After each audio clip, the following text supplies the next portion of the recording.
Hello students, आज हम अपनी series tally ERP 9.0 with GST की थर्ड वीडियो के बारे में बात करेंगे।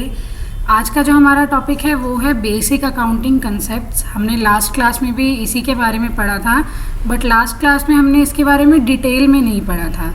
तो आज हम जो बेसिक अकाउंटिंग कंसेप्ट्स के बारे में पढ़ेंगे वो आज हम डिटेल में पढ़ेंगे। तो स्टार्ट करते हैं हम अपनी वीडियो। आज का हमारा जो पहला टॉपिक है वो है understanding assets and liabilities. Last class में हमने पढ़ा था कि एसेट्स क्या होते हैं और लाइबिलिटीज़ क्या होती हैं। आपको याद होगा, एसेट्स का मतलब होता है संपत्ति और लाइबिलिटी का मतलब होता है देनदारी या कर्जा। तो सबसे पहले हम एसेट के बारे में पढ़ेंगे। The international financial reporting standards IFRS, यानी कि एक संस्थान है जो इंटरनेशनल काम करती है फाइनेंशियल रिपोर्टिंग पर, डिफाइन करता है एक एसेट को। Defines an asset as a resource controlled by the enterprise as a result of past events from which future economic benefits are expected to flow to the enterprise. यानी कि इसके हिसाब से एसेट्स एक ऐसा रिसोर्स है, यानी कि एक ऐसा संसाधन है जिसको कंपनी द्वारा यानी कि एंटरप्राइज के द्वारा कंट्रोल किया जाता है as a result of past event from which future economic benefits are expected to flow. यानी कि पास्ट में आपने उसे कभी खरीदा था, जो कि एक रिजल्ट है पास्ट इवेंट्स का, जिससे आगे फ्यूचर में इकोनॉमिक बेनिफिट्स एक्सपेक्ट किए जा रहे हैं, expected to flow to the enterprise. यानी कि कंपनी को उसको आने वाले टाइम में कुछ फ़ायदा करवाना है। यानी कि एसेट्स वो चीज़ होती है, यानी कि आपने उसे पास्ट में खर्चा करके ख़रीदा और अब आने वाले फ्यूचर में आपको उससे इकोनॉमिक बेनिफिट्स यानी कि मॉनेटरी बेनिफिट्स, पैसे में कुछ बेनिफिट मिलेगा। Put another way, assets are valuable because they can generate revenue or be converted into cash. यानी कि दूसरे हिसाब से बात करें तो एसेट्स वो वैल्यूएबल चीज़ें हैं because they can generate revenue or be converted into cash. यानी कि वो आने वाले टाइम में कमाई का एक ज़रिया बन सकते हैं और उनको बेच के कैश में भी कन्वर्ट किया जा सकता है। जैसे कि आपने कोई प्रॉपर्टी खरीदी है तो आप उसको बेचकर कैश में कन्वर्ट कर सकते हो। They can be physical items. Physical items का मतलब है वो फिजिकली एग्जिस्ट कर सकते हैं, यानी कि हम उसे देख सकते हैं, छू सकते हैं, जैसे कि मशीनरी हो सकती है। और इनटेंजिबल, और ऐसे एसेट्स भी हो सकते हैं जो फिजिकली एग्जिस्ट नहीं करते हैं, जैसे कि इंटेलेक्चुअल प्रॉपर्टी। इंटेलेक्चुअल प्रॉपर्टी का मतलब है जो आपने इंटेलेक्ट से बनाई है, यानी कि मान लीजिए आपने एक नया इन्वेंशन किया जो अभी तक किसी ने नहीं किया था, तो आप उसको अपने नाम पर रजिस्टर्ड करवा सकते हैं, तो वो आपकी इंटेलेक्चुअल प्रॉपर्टी बन जाएगी। Assets are reported on a company's balance sheet, one of its key financial statements. यानी कि एसेट्स को कहाँ रिपोर्ट किया जाता है? कंपनी की बैलेंस शीट पे। बैलेंस शीट कंपनी की फाइनेंशियल पोजीशन बताने में काम आती है, जिसमें एसेट्स और लाइबिलिटीज़ लिखी जाती हैं। अब हम हिंदी में भी इसका मतलब पढ़ लेते हैं, क्योंकि सभी को इंग्लिश समझ आने में थोड़ी सी दिक्कत होती है, तो हमें हिंदी में भी इसका मतलब पता होना चाहिए।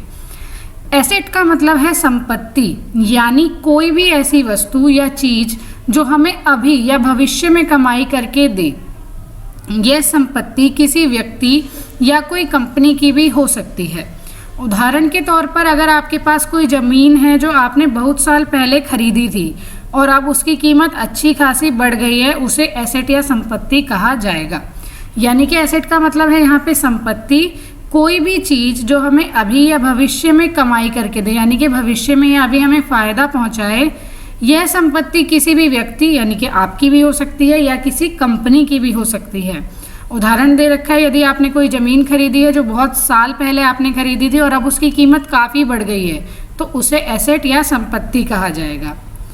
आगे चलते हैं हम। हमारे पास 3 तरह के एसेट्स होते हैं, जिसमें हमारे पास है नॉन करंट या फिक्स्ड एसेट्स, जिनको बोला जाता है करंट एसेट्स हैं, और इनटेंजिबल या फिक्टिशियस एसेट। फिक्टिशियस एसेट्स का मतलब होता है जो हम इमेजिनरी, जिनको इमेजिन करते हैं, वो दिखते नहीं हैं, हम उनको छू नहीं सकते, बट वो एसेट्स होते हैं। तो हम इनके बारे में पढ़ते हैं। सबसे पहले नॉन करंट या फिक्स्ड एसेट्स के बारे में। A non-current asset is an asset that the company acquires or invests, but the value of that investment does not incur within an accounting year. These types of investment last for long and cannot be easily liquidated into cash and can generate economic benefits to the company for more than a year. For example, building, long-term investment, etc. अब आप जानते हैं कि current का मतलब होता है अभी, रिसेंट में, तो उसी का उल्टा है नॉन करंट, यानी कि नॉन करंट वो एसेट्स होते हैं जिनकी वैल्यू या जो बेनिफिट देंगे वो 1 साल से लंबे समय तक के लिए देंगे, यानी कि इनकी जो एक्सपेक्टेड लाइफ होती है वो 1 साल से ज़्यादा होती है। अब यहाँ पे लिखा हुआ भी है, देखिए, a non current asset is an asset that the company acquire और इन्वेस्ट, या तो कंपनी उसे खरीदती है या उसमें इन्वेस्ट करती है, but the value of that investment does not recur मतलब होता है वापस नहीं आएगी, यानी कि 1 साल से ज़्यादा, एक अकाउंटिंग ईयर में वापस नहीं आएगी, आपको वो 1 साल से ज़्यादा तक बेनिफिट देगा। एग्जाम्पल हमें दे रखे हैं बिल्डिंग्स, यानी कि अगर आपने कोई भी प्रॉपर्टी या बिल्डिंग खरीदी, अगर आप उसे अभी नहीं बेच रहे हैं तो वो इतनी जल्दी ख़राब नहीं होगा, यानी कि वो ऐसा नहीं है कि उसकी लाइफ सिर्फ 1 साल तक है, वो बहुत सालों तक चलेगा, 10 साल 20 साल तक चलता रहेगा, जब तक आप उसे बेचेंगे नहीं। और अगर आप उसे रेंट पर दे देते हैं तब तो आप जब तक चाहें उससे बेनिफिट ले सकते हैं। दूसरा है हमारे पास current assets. In accounting a current asset is any asset which can be reasonably or expected to be sold, consumed or exhausted through the normal operations of a business within the current fiscal year or operating cycle or financial year। अब current का मतलब तो हम जानते हैं अभी recent का, non current जो एसेट्स थे वो 1 साल से ज़्यादा चलते थे, तो करंट एसेट्स वो एसेट्स होते हैं जो 1 साल के अंदर अंदर आपको वैल्यू दे सकते हैं, उनकी एक्सपेक्टेड लाइफ 1 साल के अंदर अंदर होती है। यानी कि मान लीजिए अगर आप एक पेंसिल या पेन खरीद रहे हैं या आपने अपने घर में लाइटनिंग वगैरह लगवाई है, तो वो सभी करंट एसेट्स के अंदर आते हैं, यानी कि वो 1 ईयर के अंदर अंदर ही आपको बेनिफिट देंगे, उसके बाद उनकी लाइफ वैल्यू ख़त्म हो जाएगी। उसके बाद है हमारे पास इंटेंजिबल और fictitious asset. N intangible asset is an asset that is not physical in nature, यानी कि जो फिजिकली दिखेगा नहीं, एग्जिस्ट नहीं करता है। गुडविल का मतलब होता है, यानी कि अगर कोई ब्रांड है और उसकी बहुत अच्छी इज्जत बनी हुई है मार्केट में तो वो उसकी गुडविल होती है। ब्रांड रिकग्निशन, यानी कि ब्रांड को रिकॉग्नाइज किया जाता है। And intellectual property such as patent, trademark and copyrights all are intangible assets, यानी कि मान लीजिए आपने एक गाना बनाया तो उस गाने को और कोई कॉपी ना कर सके तो आप उस पर अपना कॉपीराइट लगा देंगे, यानी कि उसको कॉपी करने का जो राइट है, हक है, वो सिर्फ आपके पास है। कोई और अगर उसे कॉपी करता है तो आप उस पर केस कर सकते हैं। आपने यूट्यूब में ये कॉपीराइट वर्ड सुना होगा कि अगर किसी ने कोई भी वीडियो या फिर ऑडियो ऐसा यूज़ किया तो उस पर कॉपीराइट स्ट्राइक आ जाता है, तो यानी कि कॉपी करने का राइट सिर्फ उसके ऑनर के पास होता है। असेट्स के बारे में पढ़ने के बाद अब हम चलते हैं लाइबिलिटी की तरफ। लाइबिलिटी का मतलब आम भाषा में होता है कर्जा या देनदारी। Liability is a term in accounting that is used to describe any kind of financial obligation that a business has to pay at the end of an accounting period to a person और a business. Liabilities are settled by transferring economic benefits such as money, goods और services। यानी कि liability जो term है उसका accounting में मतलब होता है कोई भी तरह की any kind of financial obligation. Obligation का मतलब होता है दायित्व, आपको चुकाना है किसी को। आप क्या क्या चुका सकते हैं? मनी हो सकती है, गुड्स हो सकती है या सर्विसेज हो सकता है। हो सकता है आपने किसी से पैसा पहले ले लिया और उसे अभी तक सर्विस या सामान नहीं दिया, तो ये भी आपके ऊपर एक दायित्व है, एक लाइबिलिटी है, एक देनदारी है कि आपको उसे सामान या सर्विसेज देनी है। अब हिंदी में हम इसका मतलब पढ़ते हैं।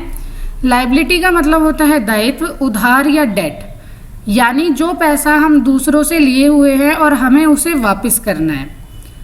अब चाहे वह पैसा हम थोड़े समय के लिए या फिर लंबे समय के लिए लिए हों, उसे लौटाना ज़रूरी होता है। यानी कि अगर आपने थोड़े टाइम के लिए, शॉर्ट पीरियड के लिए, एक लॉन्ग टर्म के लिए पैसा किसी से उधार पे लिया है तो वो आपके लिए एक लाइबिलिटी है, एक डेट है, तो उसे लौटाना ज़रूरी होता है। कोई भी बिजनेस चाहे वह छोटा हो या बड़ा हो, उसे कभी ना कभी उधार लेने या फिर उधार की वस्तुएं खरीदने की आवश्यकता पड़ती ही है।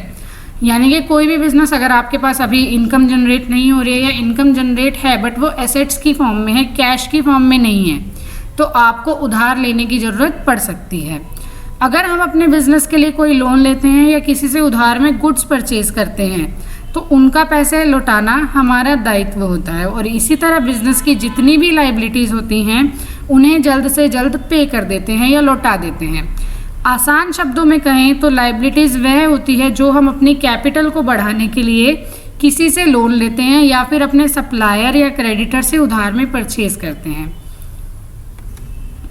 इसका मतलब है यानी कि अगर हमने किसी से भी लोन या फिर सामान उधार पे लिया, जैसे कि यहाँ पे लिखा हुआ है सप्लायर या क्रेडिटर। क्रेडिटर का मतलब होता है लेनदार, यानी कि इनसे आप गुड्स को परचेज कर सकते हैं उधार में या फिर अपने कैपिटल को बढ़ाने के लिए पैसा उधार पे ले सकते हैं, तो उसे समय से लौटाना एक बिजनेस की जिम्मेदारी होती है। अब हम देखते हैं कि लायबिलिटीज़ कितने तरह की होती हैं। यहाँ हमारे पास 3 तरह की लायबिलिटीज़ हैं। जैसे हमारे पास एसेट्स भी 3 तरह के थे। फर्स्ट है हमारे पास नॉन करंट लायबिलिटी, दूसरी है हमारे पास करंट लायबिलिटी और तीसरी है हमारे पास contingent liability.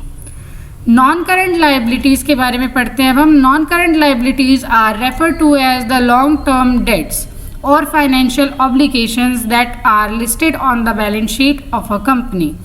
These are also known as long term liabilities, यानी कि आप नाम से ही समझ पा रहे हैं कि लॉन्ग टर्म यानी कि काफ़ी लंबे समय के लिए आपने कोई उधार लिया है या सामान उधार पे लिया है जिसका पैसा आपको कुछ टाइम बाद यानी कि कुछ लंबे समय बाद चुकाना है, तो वो आपके लिए नॉन करंट लायबिलिटी है।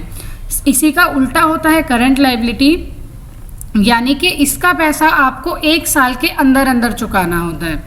Current liabilities are a company short term financial और ऑब्लिगेशंस, यहाँ पे लिखा हुआ है शॉर्ट टर्म यानी कि छोटे समय के लिए, that are due within 1 year और within a normal operating cycle, यानी कि एक नॉर्मल फाइनेंशियल ईयर से पहले ड्यू विद इन 1 ईयर 1 साल के अंदर अंदर आपको वापस करना होता है।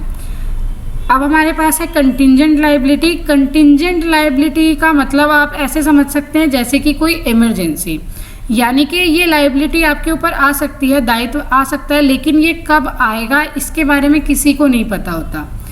A contingent liability is defined as a liability which may arise depending on the outcome of a specific event. It is a possible obligation which may or may not arise. हो भी सकता है, may और may not, नहीं भी हो सकता, depending on how a future event unfolds. कैसे एक फ्यूचर इवेंट आपके सामने आएगा। मान लीजिए आपकी एक कंपनी है, वहाँ पर काम करते हुए किसी भी एक एम्प्लॉय के साथ कोई दुर्घटना हो जाती है जिसमें उसका एक हाथ कट जाता है, तो अब आपको उसको एक कंपनसेशन अमाउंट देना पड़ेगा, क्योंकि उसके साथ जो हादसा हुआ है वो कंपनी में काम करने के दौरान हुआ है। तो ये हादसा किसी के भी साथ हो सकता है, लेकिन ये कब होगा इसके बारे में किसी को नहीं पता है, तो आपके ऊपर एक लायबिलिटी आ जाएगी उसको पैसा देने की। तो कंटिंजेंट लायबिलिटी वो लायबिलिटीज़ होती हैं जिसके बारे में आपको नहीं पता है, बट वो कभी भी आ सकती है। तो आज का जो हमारा टॉपिक था वो फर्स्ट बेसिक अकाउंटिंग में डिटेल कंसेप्ट में एसेट्स और लायबिलिटी के बारे में था। अगर आपको ये अच्छे से समझ आया तो डिस्क्रिप्शन बॉक्स में आपको एक एक्सरसाइज मिलेगी जिसमें 10 क्वेश्चंस दे रखे होंगे इसी वीडियो से रिलेटेड। आप उसको अटेम्प्ट कर सकते हैं और देख सकते हैं कि आपने कितना सीखा। अगर आपको वीडियो अच्छी लगी हो तो इसे लाइक कीजिए और अपने दोस्तों के साथ शेयर कीजिए। Thank you.